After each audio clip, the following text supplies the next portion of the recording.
Good morning students, welcome to the Salsa classes and I am Dr. Anjali Panchal and I am taking your lectures on the anatomy. Today I am going to give you a concept about the tissues. So in our body there are two types of tissue that are present in our body and they named as a meristematic tissue and the permanent tissues.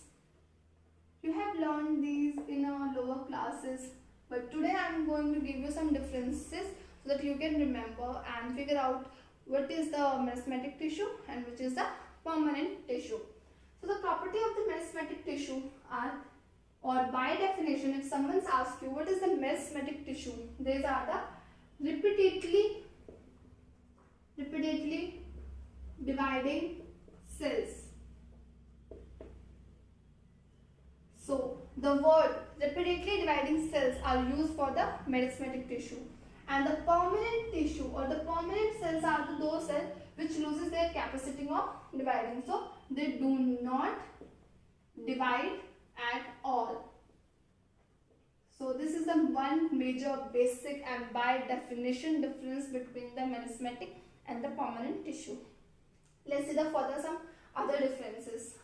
In meristematic tissue, the metabolism is high because they have to divide by a higher rate. So they have a higher metabolism. But in the permanent tissue, they have a low metabolism. So you have to remember, if someone asks you the metabolism of the particular tissue, so you have to firstly figure out it is the meristematic tissue or the permanent tissue according to their dividing capacity. Then according to that, you can easily answer the metabolism of that particular tissue.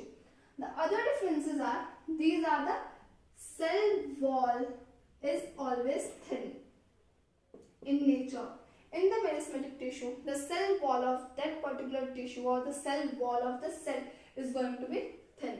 But in case of the permanent tissue, it can be thin or thick. So these are the microscopic differences between the meristematic and the permanent tissue. Another difference between the meristematic and the permanent are the vacuoles are present in the meristematic tissue, but in case of the permanent tissue, they are absent. So vacuoles are absent in the permanent tissue. So they have a property of dividing the cells. They have a property of high metabolism. Cell wall is always going to be thin and vacuoles are present. But in case of the permanent tissue, they cannot divide at all. They have a low metabolism. They are thin and thick and the vacuoles are absent.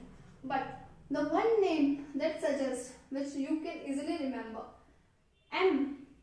So you have to remember immature. So meristematic tissue are the immature or the initially formed tissue. So you have to remember M, and opposite to that they are immature. But the permanent tissue are the matured tissue. Over the time they have attained their maturity. So permanent tissue are the mature ones and the meristematic tissue are the immature or the initial ones. So according to that, the next difference we are going to see is the material, the inorganic. So what are the inorganic materials like calcium, phosphate? These are going to be absent in the meristematic tissue. But in case of the permanent tissue, as I told you, they are mature. So presence of calcium, potassium is going to be there. So inorganic content is present in the permanent tissue. So meristematic tissue and the permanent tissue. You have to remember this example. From this exercise, I think you can answer my one question. So nerve cell is a what? Is a permanent tissue or the meristematic tissue? So you have to identify the features of the nerve cell to answer this question. If this question comes in your exam, you have to quick revise your knowledge for the features of the nerve cell. Nerve cell cannot divide. They have a lower metabolism. They have a thin cell wall. Vacuoles are absent in the nerve cells and inorganic content is present or absent in the nerve cell. Inorganic content is absent. So they are the permanent cells. So what is the example of merismatic cells? Can you answer this? If you get an injury or if you get a rash over your skin gets repaired. So your skin cells have the property of merismatic. They divide repeatedly so that your injury overcomes. They have a high metabolism rate. Cell wall is thin and vacuoles are present for their food conservation, and they do not have inorganic materials.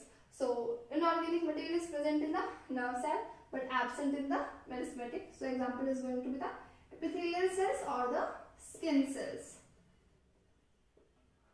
So I hope this made you clear. So if question comes about the RBC or the nerve cells or any connective tissue, you have to identify their feature in order to answer. So you have to learn these type of differences in order to crack your exam. If you are preparing for NEET UG or the PG, you have to build your concept in order to clear or have some basic knowledge, and if you have a knowledge, you can nail any exam of the medical. So I hope I made you clear about this, and if you still have any doubt or query, we are just a WhatsApp away. You can ask us anytime. Thank you.